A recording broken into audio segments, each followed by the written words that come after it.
tag dich Podcast. Today we are gonna go through something Seth Godin related, probably. Having a look at what his newest article is all about. Maybe it is something amazing. It, probably is something amazing, as it always is. But it is not always of concern for me. So, sometimes it is just, something that I do not necessarily care about. And sometimes it is something that I do care about. So, yeah. This is the wrong one. And I do not see the right one. There it is. There we fucking go. It's amazing. Should I do it like this? Does this make any sense? I mean, for repurposing the video, it is great. For everything else, it is not that great, but I'm gonna keep it in that way. So it is at least really, really sharp. The leaf blower parable. It is autumn in North America, and that means that homeowners and contractors are busy removing suburban leaves. It is almost impossible to avoid the deafening roar of gas-powered leaf blowers. So here's what we know. Without doubt, using a leaf blower is bad for the hearing and respiration of the user, often a low-paid worker with no real options. They are annoyingly loud and can be heard from from blocks away. They are much quieter, safer, and cleaner alternatives easily available in the long run, and they are also cheaper. So we also know that in 1 hour, a gas-powered leaf blower will emit as much carbon dioxide equivalent as driving a typical internal combustion engine car 3,000 miles. That is not a typo. The details are here. There's something linked, maybe there's some data. It probably is some data. The competitive nature of commodity garden care pushes gardeners to choose the fastest, cheapest option regardless of the cost to the worker, the neighborhood, or the climate.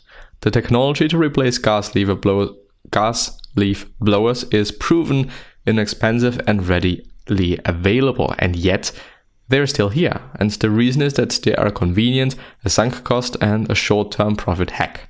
The solution, if we are serious,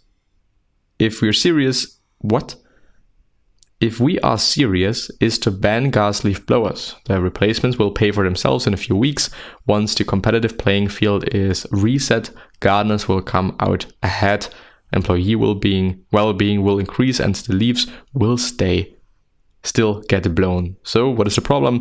We're not serious enough about making change happen. So if we cared enough to get 24 friends and neighbors to show up at the village hall, the regulations should be changed in a few meetings. But sometimes it is easier to do nothing. I do want to see the alternatives. I do want to see what this is all about. And it is an electrical one. A Makita. 36 volt with a few battery packs. I don't know. I'm not dealing with leaf blowers. I really don't. But I also want to see the data. The Carbon Almanac. There we have it. And there's Seth Godin in a really cool hoodie. But yeah, I don't really know, I don't know what, some other things might be, probably having this gas leaf blower, you probably are able to blow longer leaves than with an electrical one. Maybe it is a bit complicated in terms of, charging those battery packs and then whatever. But, it should and could probably be done very, very easily. Always/never. Is always/never the solution to a problem? In my experience, always and never are rarely useful ways to approach a problem. Sometimes requires nuance and insight and discovery. It might not be the lazy response, but if you've got a problem, it might be worth thinking about how to solve it. And saying always and never in a relationship is probably always not a good idea. Because nobody always does something or never does something. Maybe most often, maybe very often, maybe most of the time, but definitely not fucking ever. Did the ad work? Using your tickets. This is one that I've went through before. So maybe, isn't there a random button? Learn best of the blog, archive, popular posts. I thought there was a random button somewhere. Best of the blog, story of the week, maybe. As soon as possible is a trap if you focus on soon instead of possible.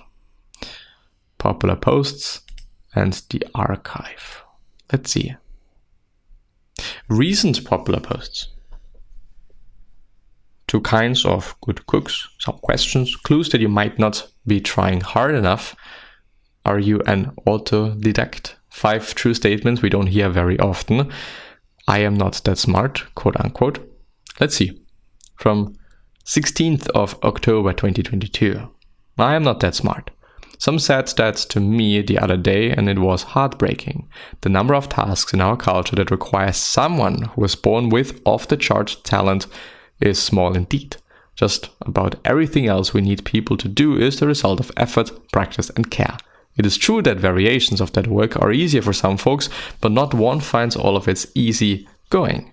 The correct thing to say is, I don't care that much. I don't care enough to do the reading, to fail along the way, to show up, to make a promise, to learn as I go, to confront failure, to get better at the work. All of that might be true, but you're almost certainly smart enough. With that being said, I'm ending the episode there. Hopefully